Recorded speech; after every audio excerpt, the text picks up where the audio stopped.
Assalamualaikum warahmatullahi wabarakatuh. Perkenalkan, nama saya Zamaya Raudatul Jannah. Perkenalkan, nama saya Sarah Dewi Syahrani. Perkenalkan, nama saya Seruni Permata Haskel. Perkenalkan, nama saya Sakila Adi Cahya. Halo, perkenalkan, saya Shenisha Reza. Perkenalkan, nama saya Siva Adristi Mardiana. Kami dari kelompok 7 kelas 06 Sake 002 ingin memaparkan hasil diskusi kami mengenai portofolio optimal. Presentasi ini merupakan tugas dari mata kuliah Manajemen Investasi dan Pasar Modal yang diampu oleh Ibu Fitriah SE MAK. Yang pertama adalah pengertian portofolio. Menurut Harry Markowitz pada 1952, konsep portofolio adalah investasi dalam berbagai instrumen keuangan yang bertujuan untuk mencapai keseimbangan antara risiko dan keuntungan yang diharapkan. Model Markowitz memberikan suatu cara bagaimana berinvestasi dengan efisien dan optimal, yaitu dengan membentuk portofolio optimal. Portofolio optimal. Portofolio optimal adalah portofolio yang paling sesuai dengan kebutuhan dan preferensi investor. Portofolio ini diperoleh dari pertemuan antara kurva preferensi investor dengan garis efisien frontier, karena setiap investor memiliki tingkat keberanian menghadapi resiko yang berbeda. Maka, portofolio optimal yang dipilih juga dapat berbeda antara satu investor dengan investor lainnya. Aktivitas utama dalam manajemen portofolio. Yang pertama, pembuatan keputusan alokasi aset. Keputusan ini menyangkut pemilihan kelas-kelas aset yang akan dijadikan sebagai pilihan investasi dan juga berapa bagian keseluruhan dana yang dimiliki investor yang akan diinvestasikan pada aset tersebut. Yang kedua, penentuan porsi dana yang akan diinvestasikan pada masing-masing kelas aset.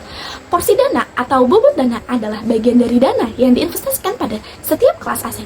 Masing-masing dana akan berkisar antara 0 sampai 100%. Yang ketiga, pemilihan aset-aset dari setiap kelas aset yang telah dipilih.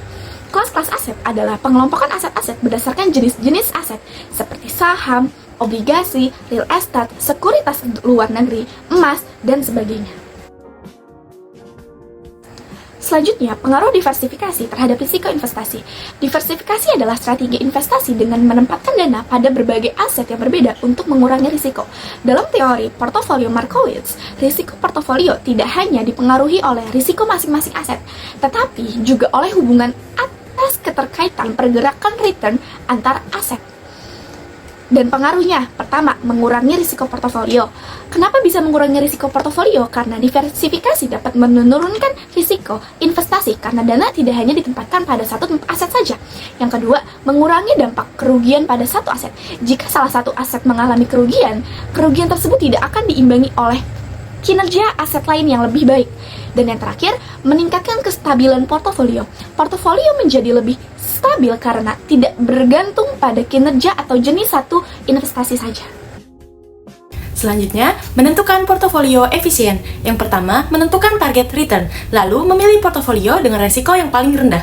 Yang kedua, menentukan tingkat resiko, lalu memilih portofolio dengan return yang paling tinggi. Yang ketiga, portofolio efisien memberikan kombinasi return dan risiko yang optimal. Yang keempat, investor rasional akan memilih portofolio yang berbeda pada efisien frontier. Menentukan portofolio optimal. Penentuan portofolio optimal dapat dilakukan dengan beberapa cara. Yang pertama, portofolio optimal berdasarkan preferensi investor. Setiap investor memiliki tingkat toleransi risiko yang berbeda-beda. Investor yang menyukai risiko tinggi cenderung memilih portofolio dengan return yang lebih tinggi. Investor yang menghindari risiko cenderung memilih portofolio dengan risiko yang lebih rendah. Portofolio optimal berada pada titik pertemuan antara fungsi utilitas investor dan efisien frontier. Yang kedua, portofolio optimal berdasarkan model Markowitz. Model Markowitz memilih portofolio dari kumpulan portofolio efisien. Pemilihan portofolio didasarkan pada return ekspektasian dan risiko. Model ini mengasumsikan investasi dilakukan dalam satu periode. Model Markowitz tidak memperhitungkan biaya transaksi dan aset bebas risiko. Yang ketiga, portofolio optimal dengan aktiva bebas risiko. Aktiva bebas risiko memiliki return yang pasti dan risiko sebesar 0. Penambahan aktiva bebas risiko dapat meningkatkan efisiensi portofolio. Portofolio yang dihasilkan tidak bergantung pada preferensi investor tertentu. Contohnya, aktiva bebas risiko adalah sertifikat Bank Indonesia. Yang keempat, portofolio optimal dengan adanya simpanan dan pinjaman bebas risiko. Investor dapat menempatkan sebagian dana pada aset bebas risiko atau lending. Investor juga dapat meminjam dana dengan tingkat bunga tertentu untuk menambah investasi pada aset berisiko atau borrowing. Kombinasi aset berisiko dan aset bebas risiko dapat meningkatkan return portofolio. Strategi ini memberikan fleksibilitas dalam mencapai tujuan investasi. Implikasi portofolio optimal bagi investor. Pemilihan portofolio optimal memungkinkan investor mencapai keseimbangan antara keuntungan dan risiko. Portofolio yang optimal membantu investor mengalokasikan dana secara efisien, mengurangi kemungkinan kerugian yang tidak perlu, serta meningkatkan peluang tercapainya tujuan keuangan jangka pendek maupun jangka panjang. Dengan demikian, keputusan investasi tidak hanya berfokus pada pencarian return tinggi, tetapi juga mempertimbangkan tingkat risiko yang harus ditanggung untuk memperoleh return tersebut. Selanjutnya, portofolio optimal dalam kondisi pasar nyata. Dalam praktiknya, pembentukan portofolio optimal menghadapi berbagai keterbatasan. Antara lain, yang pertama, ketidakpastian prediksi return masa depan. Yang kedua, perubahan kondisi ekonomi dan politik. Yang ketiga, fluktuasi pasar yang sulit diperkirakan. Yang keempat, keterbatasan informasi yang dimiliki investor. Dan yang kelima, adanya biaya transaksi dan pajak. Oleh karena itu, portofolio optimal bersifat dinamis dan perlu dievaluasi secara berkala agar tetap sesuai dengan kondisi pasar. Selanjutnya, menyusun portofolio dengan menggunakan prinsip-prinsip Markowitz. Ada 3 hal yang perlu diperhatikan dari model Markowitz.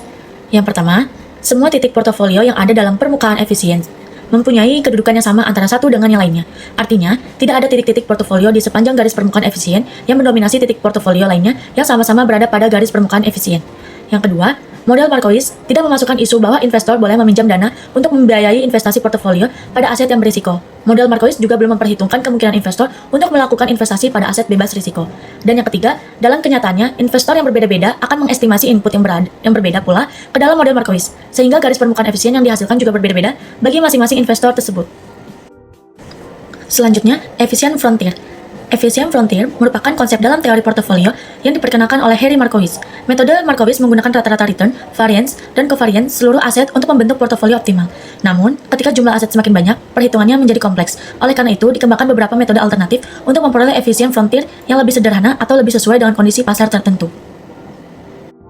Meskipun efisiensi frontier sangat populer dalam praktiknya, terdapat beberapa keterbatasan sehingga para ahli mengembangkan metode alternatif untuk menyempurnakannya. Dalam perkembangannya, terdapat beberapa metode alternatif yang digunakan untuk mengatasi kelemahan model Markowitz klasik. Metode pertama itu resample efficient frontier. Metode ini menggunakan simulasi Monte Carlo untuk mengurangi sensitivitas hasil terhadap perubahan data historis, sehingga hasil portofolio menjadi lebih stabil. Model yang kedua itu adalah Black-Litterman model. Model ini menggabungkan data pasar dengan pandangan atau opini investor. Dengan demikian, hasil portofolio menjadi lebih realistis dan sesuai dengan kondisi pasar. Lalu yang ketiga itu adalah Mean semi-variant frontier. Berbeda dengan Markowitz yang mengukur seluruh volatilitas, metode ini hanya fokus pada resiko kerugian atau downside risk. Karena itu, banyak investor menganggapnya lebih mencerminkan resiko yang sebenarnya. Lalu metode yang terakhir adalah Bayesian approach. Pendekatan ini mempertimbangkan ketidakpastian dalam estimasi parameter dengan menggunakan probabilitas. Hasilnya, keputusan investasi dapat menjadi lebih fleksibel ketika menghadapi kondisi pasar yang tidak pasti. Dari berbagai metode tersebut, tujuan utamanya tetap sama ya, yaitu menemukan kombinasi portofolio yang mampu memberikan hasil optimal dengan tingkat resiko yang sesuai bagi investor. Setelah memahami konsep efisien frontier dan berbagai metode pengembangannya, selanjutnya kita akan melihat bagaimana efisien frontier dipresentasikan dalam bentuk grafik. Representasi efisien frontier biasanya ditampilkan dalam bentuk grafik yang menunjukkan hubungan antara risiko dan return. Pada grafik ini, sumbu vertikal atau sumbu Y menunjukkan tingkat return atau keuntungan yang diharapkan investor. Sedangkan sumbu horizontal atau sumbu X menunjukkan tingkat risiko yang biasanya diukur menggunakan standar deviasi. Setiap titik pada grafik mewakili kombinasi portofolio yang berbeda. Semakin ke kanan posisi portofolio, maka tingkat resikonya semakin tinggi. Sebaliknya, semakin ke atas posisi portofolio, maka tingkat return yang diharapkan juga semakin tinggi. Bagian atas kurva merupakan area efisien frontier karena berisi kumpulan portofolio yang paling efisien. Sementara itu, titik paling kiri pada kurva dikenal sebagai minimum variasi portofolio, yaitu portofolio dengan tingkat resiko paling rendah. Setelah mengetahui bentuk efisien frontier, kita perlu memahami salah satu unsur penting dalam pembentukannya, yaitu return ekspektasi. Return ekspektasi merupakan tingkat keuntungan yang diperkirakan akan diperoleh investor dari suatu investasi di masa mendatang. Perhitungan return ekspektasi didasarkan pada data histori dan probabilitas dari berbagai kemungkinan kondisi pasar. Menurut teori Markowitz, portofolio optimal adalah portofolio yang mampu memberikan return ekspektasi tertinggi untuk tingkat resiko tertentu atau menghasilkan resiko terendah untuk tingkat return tertentu. Karena itu, return ekspektasi ini menjadi salah satu faktor utama dalam proses pembentukan portofolio. Semakin tinggi return yang diharapkan, biasanya investor juga harus siap nih menghadapi tingkat resiko yang lebih besar. Oleh sebab itu, investor perlu mencari keseimbangan yang tepat antara return dan resiko sesuai dengan tujuan investasinya. Selanjutnya, saya akan membahas hubungan antara efisien frontier dengan preferensi investor. Meskipun seluruh portofolio pada efisien frontier ini efisien, setiap investor akan memiliki tingkat toleransi risiko yang berbeda. Yang pertama, untuk investor konservatif, ia akan memilih dan mengutamakan keamanan investasi dan akan memilih portofolio yang dekat dengan titik minimum variance, dengan return yang relatif lebih rendah tetapi risikonya lebih kecil. Kemudian yang kedua, untuk investor moderat, investor ini menginginkan keseimbangan antara return dan risiko, dan akan memilih portofolio di bagian tengah efisien frontier. Terakhir, yang ketiga ini investor agresif, ia akan berani mengambil risiko tinggi untuk memperoleh return yang lebih besar, dan akan memilih portofolio pada bagian atas efisien frontier. Kemudian, efisien frontier ini memiliki beberapa manfaat penting dalam pengambilan keputusan investasi, yaitu yang pertama adalah membantu investor menentukan kombinasi aset terbaik. Yang kedua, mengurangi resiko melalui diversifikasi. Ketiga, menjadi alat analisis dalam manajemen investasi. Keempat, membantu membandingkan berbagai alternatif portofolio. Dan yang terakhir, yang kelima adalah menjadi dasar pengambilan teori investasi modern seperti CAPM atau Capital Asset Pricing Model. Sekian pemaparan dari kami, kurang lebihnya mohon maaf. Wassalamualaikum warahmatullahi wabarakatuh.